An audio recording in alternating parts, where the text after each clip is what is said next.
Hello students, how are you all? So as we are doing the wireless media and we are left with the cloud computers only.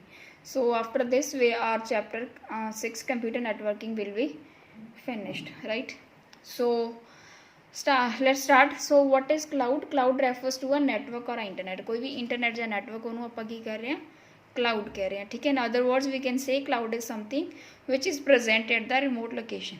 Remote location ਕਿਹੜੀ ਹੁੰਦੀ ਹੈ, ਜਿਹੜੀ far away ਹੁੰਦੀ ਹੈ ਸਾਡੇ ਤੋਂ, ਠੀਕ ਹੈ, distance ਦੇ ਵਿੱਚ. Cloud can provide services over a public or private network, LAN, MAN, WAN, ठीक है. ਇਹਦੇ ਵਿੱਚ ਆਪਾਂ यूज़ ਕਰਦੇ ਹਾਂ. सो एप्लीकेशनस की ने ਇਹਦੀਆਂ ईमेल होगी, वैब कॉन्फ्रेंस होगी, ठीक है, ये एग्जीक्यूट होंगी है क्लाउड पर. So the main topic is what is cloud computer and cloud computing, ठीक है. Cloud computing refers to the manipulating, configuration or assessing the hardware and software resources remotely. Remotely ਆਪਾਂ ਗੱਲ ਕਰ ਚੁੱਕੇ ਹਾਂ, ਜਿਹੜੀ ਕਿ ਸਾਡੇ ਕੋਲ far distance ਤੇ available ਹੁੰਦੀ ਹੈ, ਠੀਕ ਹੈ. Cloud computers ਦੇ ਨਾਲ ਆਪਾਂ ਕੀ ਕਰ ਸਕਦੇ ਹਾਂ ਕਿ ਜਿਹੜੀ ਚੀਜ਼ ਆਪਾਂ ਕੋਲ far distance ਤੇ available ਆ ਉਹ ਆਪਾਂ यूज़ कर सकते हैं, चाहे वो सॉफ्टवेयर आ चाहे वो हार्डवेयर है, ठीक है.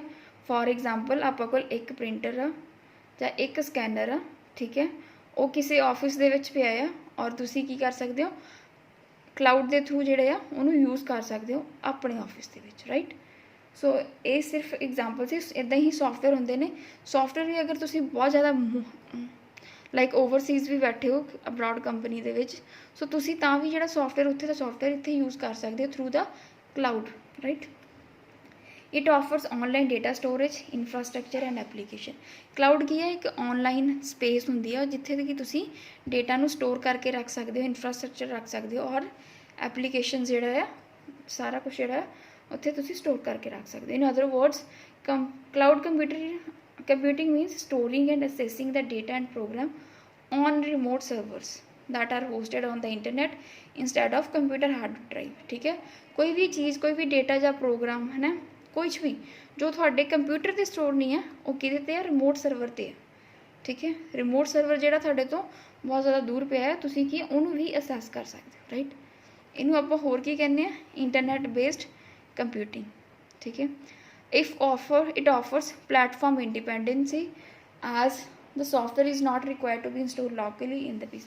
अगर मान लो एक कोई सॉफ्टवेयर आप परचेज किया है काफ़ी ज़्यादा महंगा है, सो की है एक PC ते आप क्लाउड से उन्होंने इंस्टॉल कर दिता तो वो क्लाउड के थ्रू ही अपना बहुत सारे जोड़े PC आ उस सॉफ्टवेयर को असैस कर सकते हैं, राइट. एग्जाम्पल चैक कर लो, लाइक अज का एक क्लाउड बनया होया, ये किन्ने सारी स्टोरेज फाइलों भी पईयां, इंफ्रास्ट्रक्चर भी पिया, बहुत सारिया एप्लीकेशनस पईयां, ठीक है.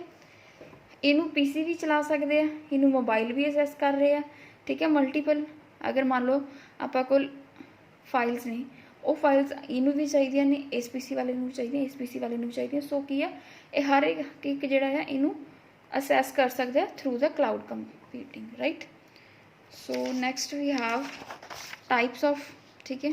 So basically we have two types of cloud, private और पब्लिक. प्राइवेट तो बस समझ आ रहा है कि है not shared with any other organisation, right. किसी भी अदर होर ऑर्गेनाइजेशन नाल शेयर नहीं किया हुंदा, ठीक है. एक ही है क्लाउड टू द दैमसेल्फ. ये प्राइवेट क्लाउड हुंदा, यूजर अपना ही खरीद लेंदा है, ठीक है. ये मोर सिक्योर हुंदा क्योंकि ये प्राइवेसी हुंदी है. ऑबवियसली साडा ही डाटा है, असी यूज़ करना, सो की है कोई होर इनू यूज़ नहीं कर रहा, so it is a secure है. पब्लिक दे विच की है, ऑबवियसली नाम तो क्लीयर हो रहा कि पब्लिक क्लाउड है, ठीक है, managed by the third parties जी कोई होर कोई अदर कंपनीज आ वो इनू मैनेज कर रही हैं, ठीक है. ये इंटरनेट सर्विस की प्रोवाइड कर रहा है पब्लिक, ठीक है. It is cloud service sharing the computing devices among the different customers, ठीक है. वो की सी प्राइवेट सीगा, सिर्फ आप ही उन्होंने यूज़ कर रहे थे, ठीक है. पर ये की है डिफरेंट कस्टमर जोड़े आ वो यूज़ कर रहे हैं. ये लैस सिक्योर है, ठीक है, बिकॉज ये ओपन होंगे, ठीक है. ये की है ये मोर सिक्योर है क्योंकि इनू सिर्फ आप ही यूज़ कर रहे हैं, ठीक है. A public cloud is renting an apartment while a private cloud is renting a similarly sized house, right. Public cloud की है कि आप एक बिल्डिंग के एक आप अपार्टमेंट ले लिया रेंट से, ठीक है, पर उन्होंने यूज़ सारे कर रहे हैं. बट प्राइवेट की है, प्राइवेट क्लाउड की है कि आप एक अपना घर लिया रेंट से, ठीक है. वो अपनी प्राइवेसी, ऑबवियसली रेंट जो अपार्टमेंट के जोड़े बहुत सारे लोग आउणगे, पर अपने घर दे विच जिहड़ा एक ही परसन आपां ही रवांगे, ठीक है। सो एडवांटेजेस की ने इहदियां, एक ही है सारा जिहड़ा कुछ डेटा आ ऑनलाइन स्टोर आ क्लाउड ते, सो ईजीयर आ to get backup and restore at data at any time, right. तुसीं अपने डेटा नूं जिहड़ा आ किसी भी टाइम ते बैकअप लै सकदे हो, अगर कोई मिस हैपनिंग हो जाती है, और तुसीं उहनूं रीस्टोर भी कर सकते हो। It improve collaboration of allowing group of people to access the cloud, ठीक है।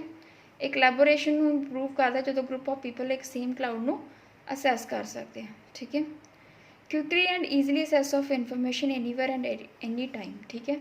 क्लाउड के थ्रू तुहाडी जे अगर इनफॉर्मेशन ऑनलाइन हुई है तो तुसीं की कर सकते हो, किते भी बैठ के ईजिली जिहड़ा है उहनूं असेस कर सकते हो, ठीक है। ये हार्डवेयर ते सॉफ्टवेयर मेनटेनेंस कॉस्ट जिहड़ी है रिड्यूस कर दिंदा, क्योंकि आप इहदे विच जिहड़ियां डिवाइसिस वगैरह शेयर कर लैंदे हैं, ठीक है। It allows us to easily access all cloud data by mobile, ठीक है।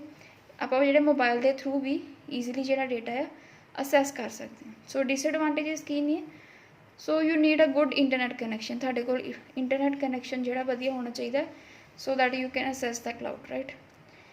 क्लाउड कंप्यूटिंग दे विच की हो सकता है, मान लो जिथे अपनी डिवाइस पई है, ठीक है, सारा डेटा पिया है, वो क्लाउड दे विच कोई टैक्नीकल इशू आ गई, राइट। टैक्नीकल इशू मीनस उन्हों का नैट नहीं चल रहा, ठीक है, कोई पावर लॉस हो गया, या फिर कोई भी सर्विस मेनटेनेंस आ गई, उन्होंने सर्विस नहीं चल रही, सो ये की हो जाता सर्विस जी है डाउन हो जाती है।